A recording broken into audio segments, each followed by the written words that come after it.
Assalamualaikum. Welcome to Gohar Publishers. We are redefining the geography of education. मैं मोहम्मद अमजद हुसैन आप सबको गौहर वाक़फ़ीत आमा जमात अव्वल की इस नई वीडियो में खुशामदीद कहता हूँ। टीचर्स, आज का जो हमारा इस वीडियो है इसमें हम यूनिट नंबर 13 हमारे इर्द गिर्द अशिया जिसमें पौधे और जानवर इनको हम डिस्कस करेंगे। डियर टीचर्स, इस यूनिट में हमें अपने स्टूडेंट को अपने इर्द गिर्द मौजूद अशिया के बारे में बताना है। जैसे कि हम स्टूडेंट से सवाल पूछ सकते हैं कि हमें अपने इर्द गिर्द बहुत सी अशिया नज़र आती हैं, उनमें से चंद के नाम बताएं।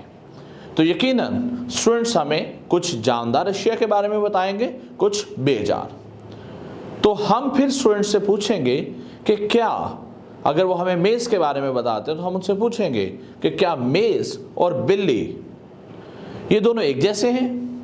तो यकीनन फिर हमें स्टूडेंट्स बताएंगे कि नहीं, ये दोनों सेम नहीं हैं। एंड देन हम उन्हें डिफरेंट समझाते हुए बताएंगे कि जो मेज़ है वो बेजान चीज़ है, जबकि जो बिल्ली है ये जानदार चीज़ है। और फिर हम उन्हें बेजान और जानदार चीज़ का जो कंसेप्ट है वो फ्लैश कार्ड की मदद से सिखाएंगे। एंड देन क्वेश्चंस करके और डिफरेंट एक्टिविटी की मदद से हम उनका ये कॉन्सेप्ट क्लियर करवा सकते हैं। तो टीचर्स, इसी तरह जैसे हमने उन्हें जानदार और बेजान अशिया के बारे में बताना है, हमने इस बाब के ख़त्म होने तक उन्हें बहुत सारी चीज़ें जानवरों और पौधों के बारे में सिखानी है। जैसे हमने उन्हें सिखाना है कि जानदार और बेजान अशिया में क्या फ़र्क है। फिर हम उन्हें बताएंगे कि हमारे इर्द गिर्द जो पौधे हैं वो कौन कौन से हैं, यानी तमाम तर पौधे जो हैं वो एक तरह के नहीं होते। फिर हमें उन्हें डिफरेंट एसएलओ जो हैं वो अचीव करवाने हैं, जो कि अभी हम रीड करेंगे। तो जल्दी से बुक खोलें, बुक की तरफ चलते हैं और देखते हैं कि वो कौन कौन से एसएलओज हैं जो इस यूनिट के ख़त्म होने तक हमें अपने स्टूडेंट से अचीव करवाने हैं। पेज नंबर 65, बाब 13 हमारे इर्द गिर्द अशिया, पौधे और जानवर। हासिलात ताल्लुम।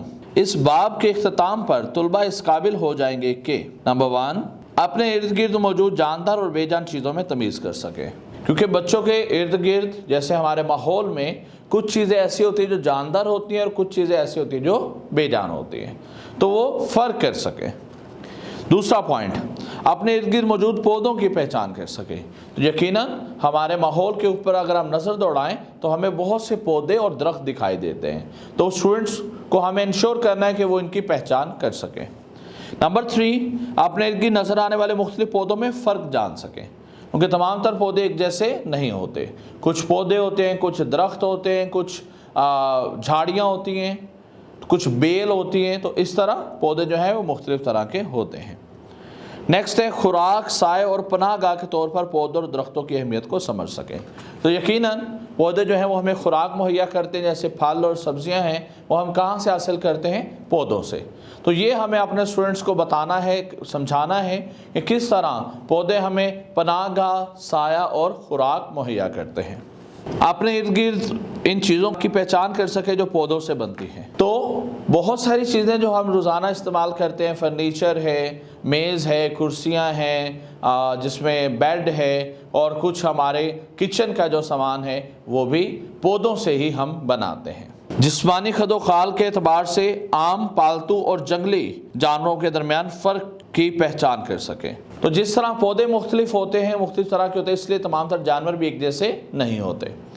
तो हमें उनको बताना है कि कुछ ऐसे जानवर होते हैं जिनको हम घर में रख सकते हैं, उनसे हम फ़ायदा हासिल करते हैं, और कुछ ऐसे जानवर हैं जो जंगल में होते हैं, उन्हें हम घर नहीं रख सकते क्योंकि वो ख़तरनाक होते हैं। कुछ आम, पालतू और जंगली जानवरों की पहचान कर सकें, जानवरों की खुराक की पहचान कर सकें कि जानवर जो है, तमाम तर जानवर एक जैसा खाना नहीं खाते। कुछ जानवर ऐसे होते हैं जो गोश्त खाते हैं, कुछ जानवर ऐसे होते हैं जो पौधे खाते हैं। तो इस तरह खुराक के एतबार से भी जो बच्चे हैं वो डिफ्रेंशिएट कर सकें कि जानवर जो है वो खुराक के लिहाज से कितनी तरह के होते हैं। दैन खुराक, तफरी और बारबरदारी के ज़राए के तौर पर जानवरों की अहमियत समझ सकें। यानी कुछ ऐसे जानवर हैं जिनसे हम खुराक हासिल करते हैं, कुछ ऐसे जानवर हैं जिनको हम तफरी के लिए रखते हैं जैसे तोता वगैरह, और कुछ ऐसे जानवर हैं जिनसे हम बारबरदारी यानी उनसे सामान उठवाना, इस तरह के जो काम हैं हम उनसे लेते हैं। जानवरों के घरों की पहचान कर सकें। तमाम तरह जानवर जो हैं वो एक जैसे घर में नहीं रहते। कुछ ऐसे जानवर हैं जो सहराओं में रहते हैं, कुछ ऐसे जानवर हैं जो पानी में रहते हैं, कुछ ऐसे जानवर हैं जो हवा में रहते हैं। तो इस तरह मुख्तलिफ इक़साम के जो जानवर हैं इनकी स्टूडेंट्स जो है हमारे पहचान कर सकें। दलाइल के साथ उन जानवरों में तमीज़ कर सके जिन्हें घर में पाला जा सकता है या नहीं पाला जा सकता। तो स्टूडेंट्स को पता होना चाहिए कि कौन से जानवर हैं जिन्हें घर में पाला जा सकता है और कौन से जानवर हैं जिन्हें घर में नहीं पाला जा सकता। जैसे कि तोते को घर में पाला जा सकता है लेकिन शेर को घर में नहीं पाला जा सकता। घरेलू और जंगली जानवरों और पौधों की बेहतर देखभाल के लिए तरीकों की निशानदेही कर सकें। तो एट द एंड स्टूडेंट इस काबिल भी हो कि वो जानवर और पौधों की अच्छे से देखभाल कर सके, उन्हें पता हो कि इनकी देखभाल कैसे करते हैं। तो ये तमाम तर पॉइंट्स टीचर्स आपने कवर करवाने हैं, but again step by step. पहले एक कॉन्सेप्ट हम क्लियर करेंगे और उसके लिए ब्रेनस्टॉर्मिंग हम स्टूडेंट्स की कर सकते हैं, उनसे सवालात पूछ के हम उनकी अंडरस्टैंडिंग करवा सकते हैं। देन फ्लैश कार्ड्स की मदद से जो है उनकी बहुत अच्छे से अंडरस्टैंडिंग की जा सकती है। देन डिफरेंट एक्टिविटीज़ की मदद से। तो ये 4 मेथड इस्तेमाल करते हुए आपने पूरा यूनिट अपने स्टूडेंट्स को समझाना है। और फ्लैश कार्ड आप अलग से भी यूज़ कर सकते हैं और बुक पे भी चैप्टर में बहुत सारी तस्वीर दी गई हैं और तस्वीर जो हैं ये बच्चों की रूटीन लाइफ जो हैं उन्हीं में से ली गई हैं जिसके रहते बच्चों को इस पूरे चैप्टर को समझने में प्रॉब्लम नहीं होगी। तो बुक पे बार बार हाईलाइट करवाया जा सकता है, फ्लैश कार्ड दिखाए जा सकते हैं और स्टूडेंट्स को एक्टिविटी के थ्रू इन्वॉल्व किया जा सकता है, सवालात पूछे जा सकते हैं और उन्हीं के सवालात के जवाबात से इसको अंडरस्टैंडिंग को इंश्योर किया जा सकता है। तो होपफुली टीचर्स आपको इन आइडियाज़ जो मैंने आइडियाज़ शेयर किए हैं, उम्मीद है ये आपके लिए फ़ायदेमंद होंगे। इंशाल्लाह नेक्स्ट वीडियो में आपसे फिर से मुलाकात होगी। अपना बहुत ज़्यादा ख्याल रखिएगा। अल्लाह हाफिज़ एंड अस्सलाम वालेकुम।